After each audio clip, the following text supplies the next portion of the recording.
우리는 성경이 시대에 따라서 점진적으로 발전한다라는 것에 대해서 크게 인식을 하지 못하고 살아갑니다. 우리 흔히 이제 개신교, 특히 이제 장로교에서 이야기하는 하나님의 말씀이라고 하는 것은 하나님의 자기 계시라고 하는 의미를 가지고 있습니다. 하나님께서 이 세상을 만드실 때 이 세상 속에서 우리가 이성을 가지고 합리적으로 생각하면 알 수 있는 세상의 지혜라고 하는 것이 있습니다.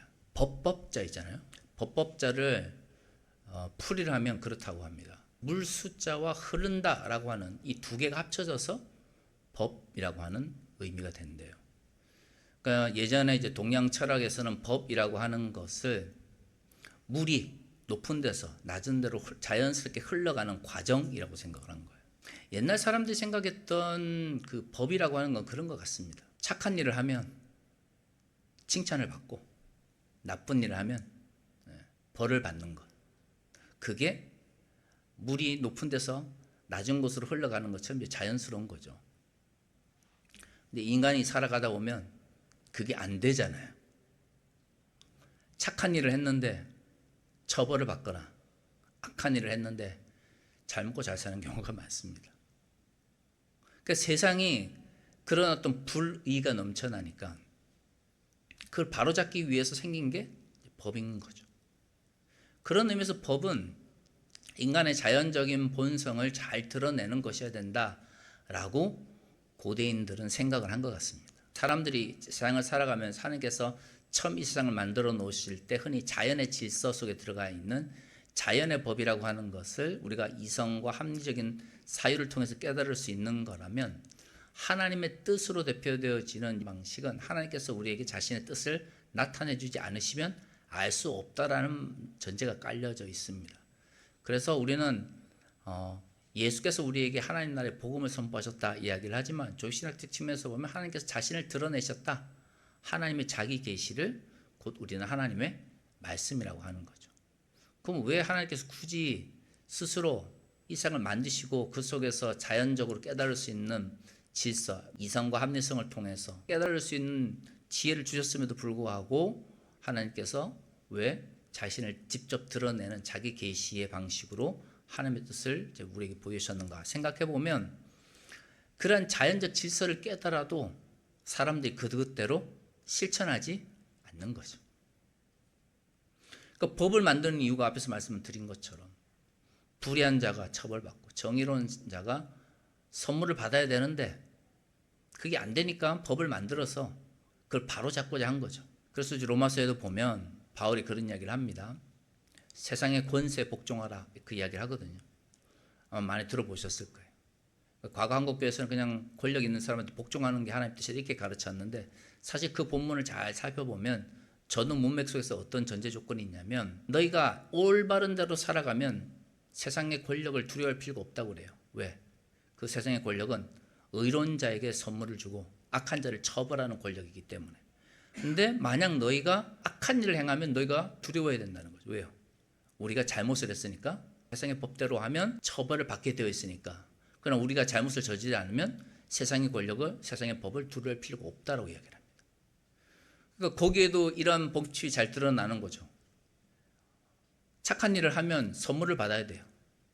그리고 악한 일을 하면 처벌을 받아야 돼요. 그게 하나님께서 원래 세우신 법의 목적이고 그 법이 움직이도록 하기 위해서 권력을 주신 거죠. 그러니까 법과 권력이 제대로 움직여져 간다면 사람들은 거기에 따르는 것이 옳습니다. 하나님의 법이 더 높다고 그래가지고 법이라고 하는 것이 올바르게 굴러가는데 자기가 불법을 저지르고 자기가 잘못을 저질러 놓고 하나님의 법이다 이렇게 덜먹여서는 안 돼요. 법이 제대로 작동한다면 그 법은 그리스도인들에게도 유효한 것입니다. 그런데 그 법이 제대로 작동하지 않을 때가 있는 거죠. 예를 들어 민주주의 사회에서 독재가 들어선다든가 전체주의가 들어서서 법이 무의미해지는 거죠. 법이라고 하는 것이 권력자의 말 한마디보다 더 가벼워지는 그러한 시대가 오게 돼요. 그렇게 되면 오히려 법이 권력자들에게 더 이익을 주게 되게 되는 거죠. 칼바르트 같은 경우는 그래서 일반적인 질서 속에서는 올바른 것이나 만약에 그 법이 선한 자에게 처벌을 하고 악한 자를 선물을 준다면 그 법은 하나님께서 세우신 권력이 아니다라고 이야기했어요. 그런데 우리는 이제 앞부분 설교에서 많이 들었는데 그 뒷부분에서는 솔직히 한국교회는 안 가르치죠. 저는 그게 이제 문제라고 생각을 해요. 사실 7, 80년대 군사 독재 시대에 종교 분리라고 하는 명목으로 실질적으로는 말로는 한국의 보수적인 또 근본주의적인 대형 교회들이 종교 분리를 외치지만 실질적으로는 어떻게 했습니까? 즉 종교 분리를 외치면서 실제로 도움을 다 받았어요. 말이 많은 국가 조창 기도회는 뭡니까? 그 다 목사님들이 가가지고 통치자들 앞에 놓고 대통령들 그다음 국회의원 앉혀놓고 다 복 받으라고 기도하는 거잖아요. 말로만 종교 분리를 외치면 안 되죠. 근데 성경은 그렇지 않잖아요. 성경은 가해살 것은 가해사계로 하나님께서 하나님께로 이야기하잖아요. 그러면 가장 먼저 우리가 그 말씀을 실천하려면 뭘 먼저 고민해야 돼요? 그럼 뭐가 가해사 거고 뭐가 하나님 건지에 대해서 구분해야죠. 그걸 어떻게 구분합니까? 이성을 통해서 생각함으로써 구분하는 거예요. 구분이 없는 상태에서 어떻게 가해살 것을 가해사게 하나님께서 하나님께로 갑니까? 말이 안 되죠. 그러니까 예수님의 그 말씀은 너희가 하나님의 법과 세상의 법에 대해서 지혜를 가지고 있어야 되고 최소한 가해사에게 줘야 될 것이 무엇인지 하나님께 드려야 될 것인지에 대해서는 생각을 가지고 있어야 된다는 전제하에서 그 말씀을 하신 거예요. 그런데 우리는 그 말씀을 그렇게 생각 안 해요. 엉뚱하게 그 말씀을 종교 분리를 위한 말씀으로 이제 사용을 하니까 하나님 말씀이 어떻게 돼요?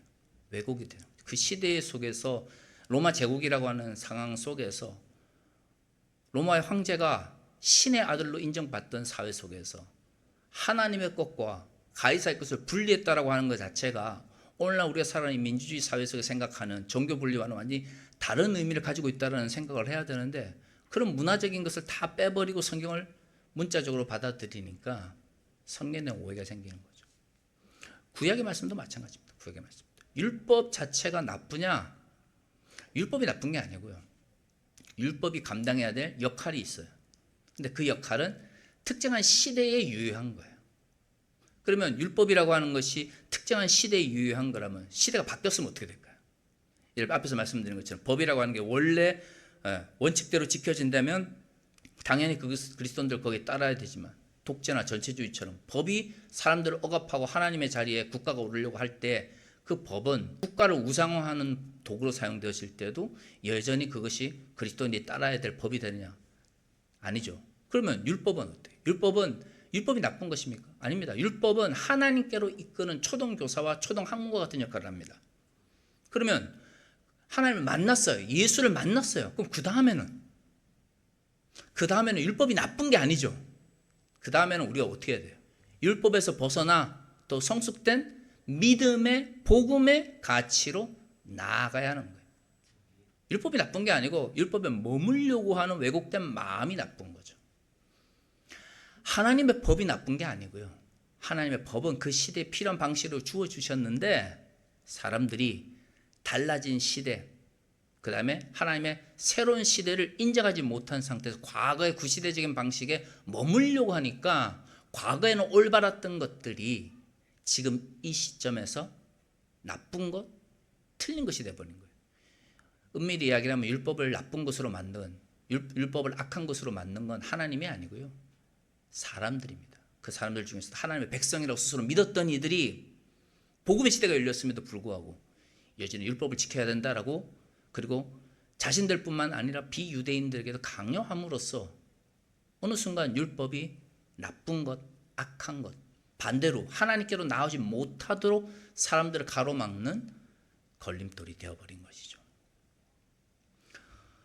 우리가 오늘 읽은 이 본문은 여호사밧 이후의 시대입니다.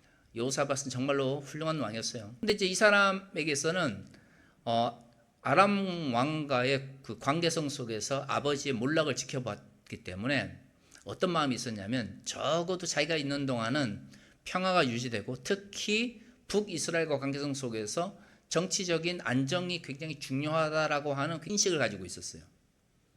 그래서 아합과 친족적 관계를 맺죠. 근데 이게 나중에 그 여호사밧 이후에 어려움을 줍니다. 그 다음 세대가 왕이 되었을 때 여호사밧이 했던 이러한 정치적 행위들 그리고 나름 올바르다고 생각했던 행위들이 문제가 나타나기 시작한 거죠. 여호사밧이 죽고 그의 아들이 왕이 되는데 성경이 굉장히 이 부분을 자세히 기록하고 있어요.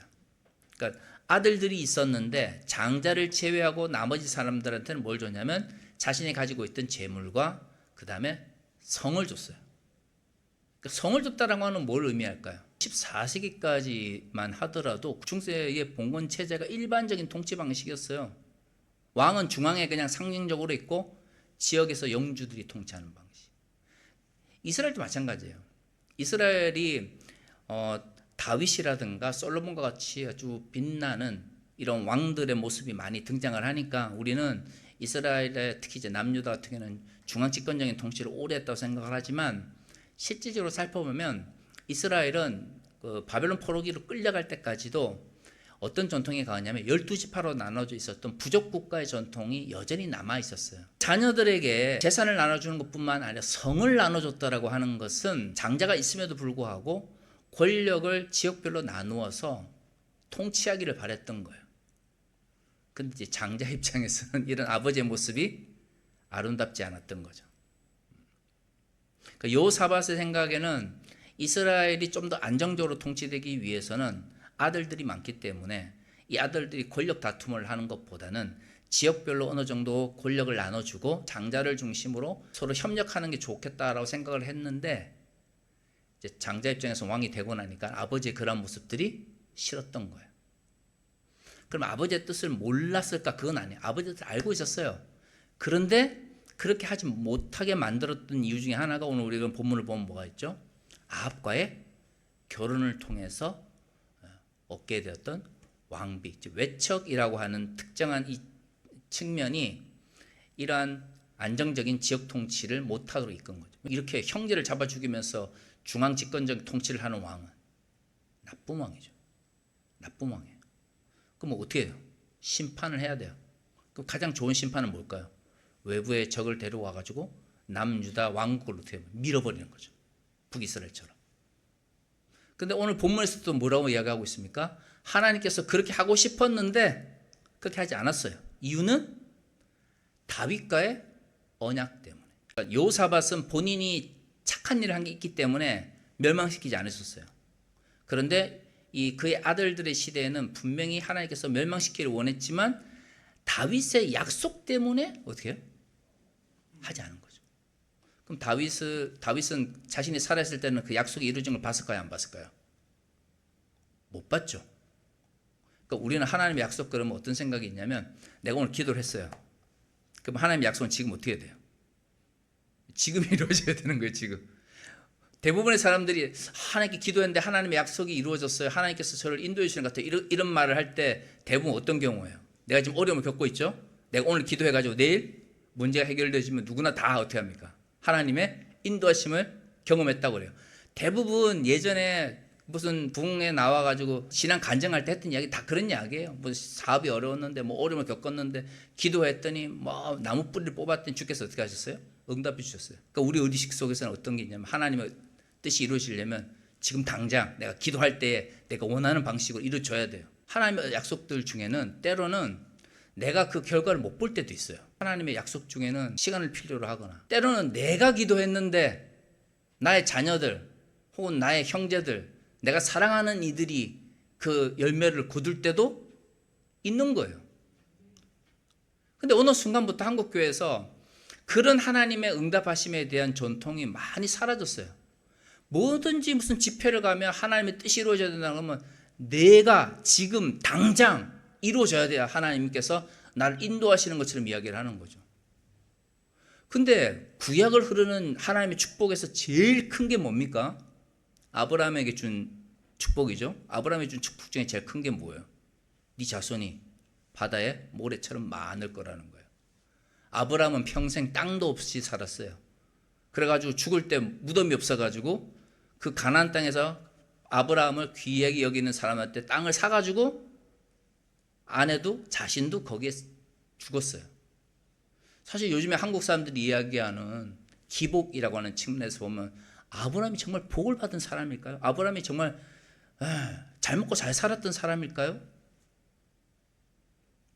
사실 그렇지 않습니다. 아브라함의 삶 자체를 보면 굉장히 고난이 많고 굉장히 힘든 삶이었어요.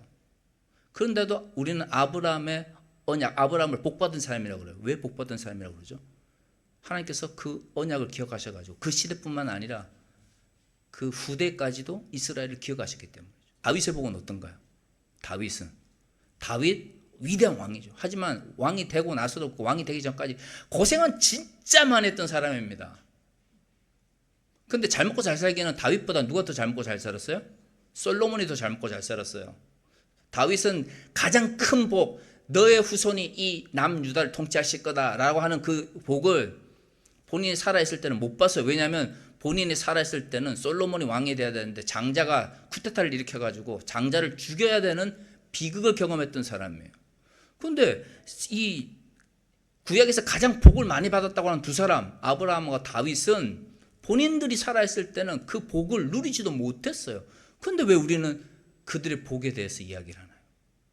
하나님의 복은 내가 누리느냐 보다 하나님께서 약속하신 것을 이루어 주시느냐, 그 약속을 기억해 주시느냐, 사실 하나님께서 그 약속을 기억해 주시느냐가 더 중요한 거죠. 근데 자꾸 우리는 하나님의 그 기억보다 지금 당장 우리의 시대에 자꾸 이루어 주기를 바라는 거죠. 물론 뭐 자녀들만 잘 되면 그러면 하나님 복을 받은 겁니다. 제가 말하고 싶은 그런 의미가 아니에요.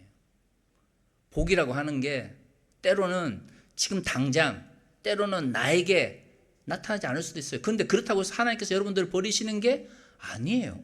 어떤 하나님의 복은 나의 자녀가, 어떤 하나님의 복은 내가 사랑하는 이가, 어떤 하나님의 복은 내가 아니라 내가 사랑했던 조국과 민족을 통해서도 나타날 수 있어요.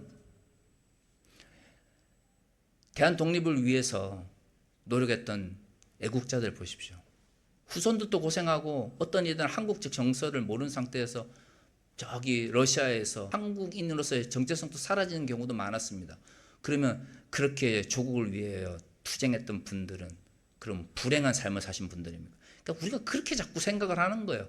그리스도인들은 더더욱 그러면 안 되죠. 그리스도인들은 절대로 그런 식으로 하나님의 복을 생각하면 안 되죠. 3.1운동 실패 이후에 교회 지도자들 중에 얼마나 많은 이들이 조국의 독립을 위해서 만주로 러시아로 갔는지 아십니까? 정말로 많은 그리스도인들이 조국의 독립 하나만을 보고 갔습니다. 그들이 하나님께 기도하지 않았겠어요? 그럼 그들이 그의 자녀들과 그의 후손들이 잘 먹고 잘 살기를 바라면서 조국의 독립을 했겠습니까? 하지만 그들의 기도가 모여서 지금의 대한민국이 있는 거죠. 그럼 우리는 독립운동가들을 보면서 그들의 기도가 이 대한민국의 지금의 민주주의를 이뤘다는 생각도 해야 되고, 하나님의 역사라고 하는 것은 지금 당장 우리의 때가 아니라 할지라도 하나님께 기도하고 간구했던 것들을 이루어 주시는 것도 하나님의 복이라는 생각을 당연히 해야 되죠. 사랑하는 성도 여러분, 저는 하나님께서 뭐 우리에게 기도를 한다고 해서 들어주지 않는다든가 복을 주지 않는다 그런 이야기를 하려고 하는 게 아닙니다. 너무 급해요. 한국 사회가 너무 급해요. 뭐 모든 게 하다못해 하나님의 복도 그냥 무슨 냄비처럼 오늘 당장 일어나지 않으면 하나님의 복을 못 받은 것처럼 막 이야기를 하고, 또 이 사람이 복을 받는 나는 못 받으면 불안해하고. 성경이 말하는 복은 그런 게 아니지 않습니까? 하나님은 우리의 기도를 기억하고 계세요. 절대로 버리지 않으십니다. 그걸 믿고 나가셔야 돼요. 그 믿음이 결국에는 하나님의 복을 누리는 가장 큰 우리의 은혜입니다. 다시 기도하겠습니다.